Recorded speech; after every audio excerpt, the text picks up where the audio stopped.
Thank you for taking the time to consider this presentation on the Lord's Day. Some important things to ask about the Lord's Day is which day is the Lord's Day, and is the Bible clear about it? So let's go right back to the beginning, and we want to take chronology into consideration when we look at this. So going back to creation, we see that in Genesis 2 and 3, and on the seventh day God ended his work which he had made, and rested on the seventh day from all of his work which he had made. And God blessed the seventh day and sanctified it, because that in it he had rested from all his work which God created and made.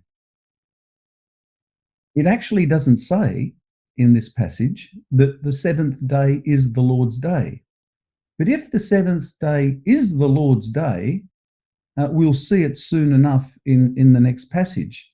But this one lays the foundation for some things, because on the seventh day, God blessed it, he rested, and he sanctified it. Sanctified means setting aside for a holy purpose, or in other places it's described as hallowed it. And so, speaking of chronology, let's come now 2,500 years later to Sinai. Just before we do that, we see here in Malachi 3:6, "For I am the Lord, I change not." So is it likely that the Lord has changed the seventh day Sabbath to another day? Let's see. So we've gone now 2,500 years later, and there's some very clear language here. He says, "To remember the Sabbath day to keep it holy. 6 days shalt thou labour and do all thy work, but the seventh day is the Sabbath of the Lord thy God." Very clear now which day is the Lord's day, because the seventh day is the Sabbath of the Lord thy God. "In it thou shalt not do any work, thou, nor thy son, nor thy daughter, nor thy manservant, nor thy maidservant, nor thy cattle, nor thy stranger that is in thy gates. For in 6 days the Lord made heaven and earth, the sea, and all that in them is, and rested the seventh day. Wherefore the Lord blessed the Sabbath day and hallowed it." So what we see here is a standard that describes all of the features and things that should be in the Lord's day. And so here's a list of the things that we just saw in this passage. We are to remember the Sabbath day. We're to keep the Sabbath day holy. The seventh day is the Sabbath of the Lord thy God. Very clear which day, according to that passage, is the Lord's day. "Thou shalt not do any work on the Sabbath day. Your family, workers, livestock, or any stranger at your place shall not do any work on the Sabbath day. The Lord rested the seventh day after 6 days of creation, and the Lord blessed the Sabbath day and hallowed it." Very interesting, the sixth point there, that the Lord rested the seventh day after the 6 days. Some say that the first day of the week is the Lord's day. Well, that's interesting, because that would be the first day of creation, and the Lord rested on the seventh day of creation. I've got a $1,000 bill here. This is a US $1,000 bill. What's that got to do with anything? Well, for years there's been a group on the internet offering this as a reward for a single verse proving that Sunday is the Lord's day. That reward has never been claimed. And so, very interesting to note that here the Apostle John talks about the Lord's day very specifically. Now, of course, John is one of the gospel writers. In fact, I think he's the second most prolific writer in the New Testament, behind Paul, having written the Gospel of John, 3 epistles, 1 John, 2 John, and 3 John, and then, of course, the book of Revelation. And it's very fitting that he was in the Spirit on the Lord's day when he received this vision, this message that he then penned in the book of Revelation.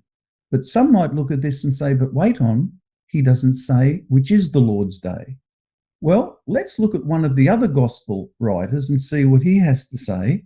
And here's Matthew quoting Jesus himself, who said that the Son of Man is Lord even of the Sabbath day. So Matthew helps John out here very clearly by quoting Jesus, very high authority in the Bible, as to which day is the Lord's day. So that's two gospel writers. What about a third one? Here's Mark.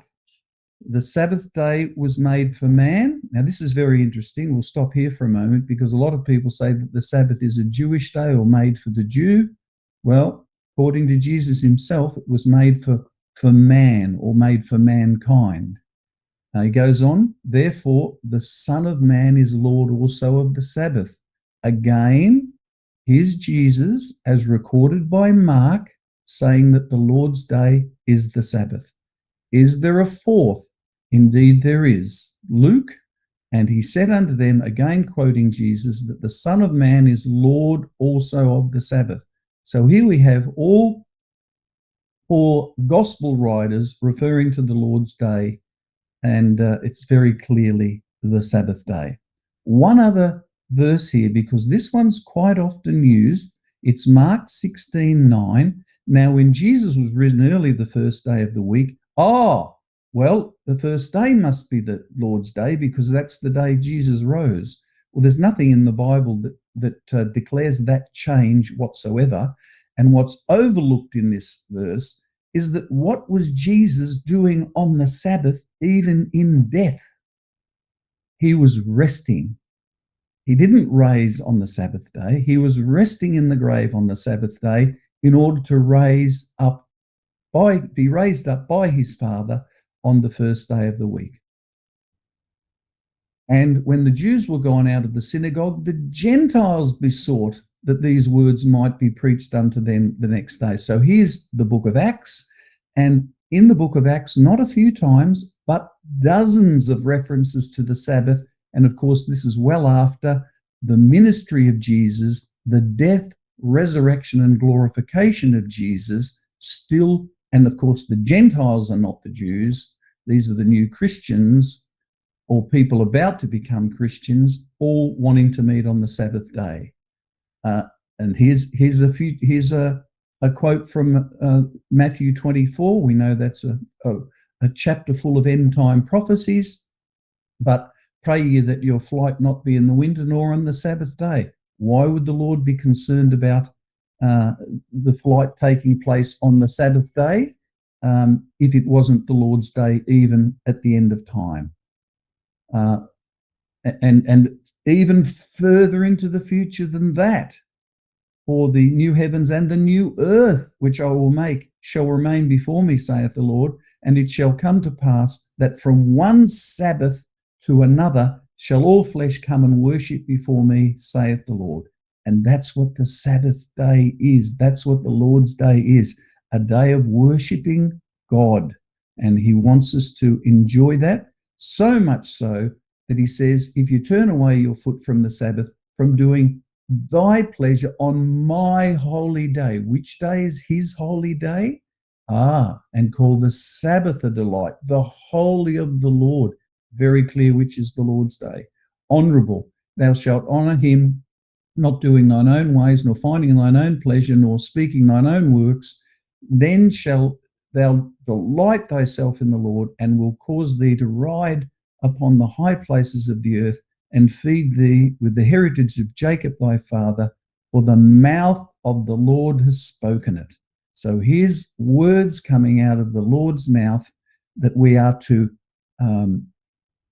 treat the Sabbath according to God's ways and delight thyself in the Lord on the Sabbath. If you're a Sabbath keeper listening to this and you're already doing that, God bless you. If you're currently not a Sabbath keeper, then the Lord wants you also to delight yourself also in him on his holy day. The Sabbath of the Lord is the Lord's day. Amen. Thank you very much.